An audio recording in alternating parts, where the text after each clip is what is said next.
Cette expérience est une expérience aléatoire puisque son résultat est uniquement dû au hasard. Combien compte-t-elle d'issues? 3. On a l'habitude de la représenter par ce qu'on appelle l'arbre des possibles. Ici, on représente un point qui est le point de départ de l'expérience, et ici, on représente 3 segments parce qu'il y a 3 issues. La particularité de ces 3 segments, c'est qu'ils ont tous une même extrémité, et les 3 extrémités qui sont là sont toutes les 3 alignées. Ici, on va indiquer les 3 issues. Bleu, blanc ou rouge. Voilà ce que c'est que l'arbre des possibles. Maintenant, chaque issue a une probabilité différente. La probabilité, on a vu que c'était un nombre compris entre 0 et 1. On va indiquer la probabilité de chaque issue sur chaque branche de cet arbre. La seule probabilité que l'énoncé nous donne clairement, c'est la probabilité d'obtenir du rouge, 0,2. L'énoncé nous dit ensuite que la probabilité de ne pas obtenir du blanc vaut 0,3. Ne pas obtenir du blanc, c'est-à-dire la négation de avoir du blanc. C'est quoi? C'est avoir du bleu ou du rouge. Il n'y a pas d'autre possibilité de ne pas avoir du blanc. Voilà surlignés en jaune les cas qui correspondent à ne pas avoir du blanc. Par conséquent, la probabilité d'avoir du bleu ou du rouge vaut 0,3. Raisonnons en pourcentage, ça aura probablement plus de sens pour vous.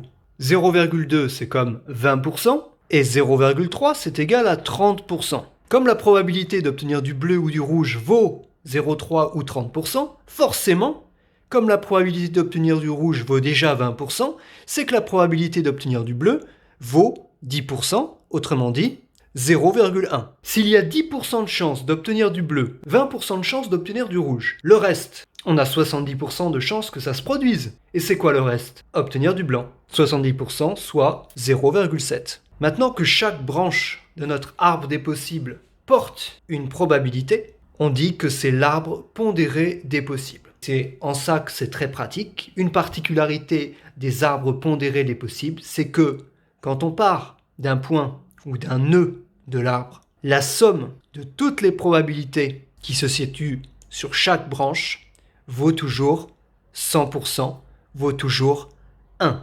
0,1 plus 0,7 plus 0,2, ça vaut 1. 10% plus 70% plus 20%, ça vaut 100%. Et évidemment, avoir bleu ou blanc ou rouge, cet événement, ce serait un événement certain. On a toutes les chances d'avoir bleu, blanc ou rouge. Allons un peu plus loin maintenant. On vous dit que c'est une roue qui est partagée en 3 zones. On va représenter la roue. Quand on fait tourner une roue de loterie, c'est un disque qui est partagé en plusieurs secteurs circulaires, en plusieurs parts. Pour construire notre roue, il va falloir savoir la mesure de l'angle en degrés qui correspond à chaque secteur. Pour que la probabilité d'obtenir du rouge soit le double de celle d'avoir du bleu, par exemple, il faut que l'angle soit le double également. C'est-à-dire que les mesures des angles sont proportionnelles aux probabilités. La somme des probabilités, le total, vaut 1. La mesure de l'angle qui correspondrait à un tour complet vaut 360 degrés. Donc pour remplir ces lignes, que remarque-t-on? Qu'il suffit de multiplier 1 par 360 pour faire 360. Donc il suffit de multiplier les 3 probabilités, chacune par 360. Voilà les angles qu'on obtient. Commençons par construire l'angle de 252 degrés. Donc je place mon rapporteur, je place le centre du rapporteur au centre du disque. Je superpose cette ligne sur le segment. Là, j'ai 0 sur la deuxième gradation. Je tourne, j'arrive ici à 180. Là, j'ai un angle de 252 degrés. Donc, c'est un angle qui dépasse 180. Or, ce rapporteur ne permet que de construire des angles de 180 degrés maximum. Comment faire? Il va falloir continuer de tourner.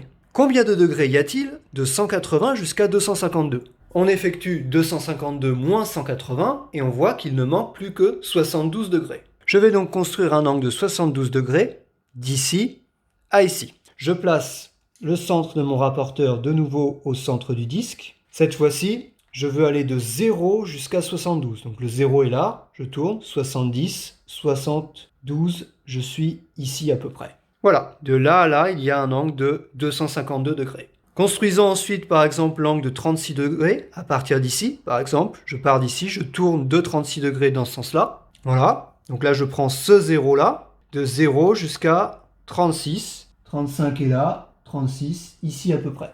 Voilà, cet angle vaut 36 degrés, et donc le reste vaut forcément 72 degrés. Le double de 36 degrés, ça se voit. Voilà donc à quoi ressemblerait la roue. Je dis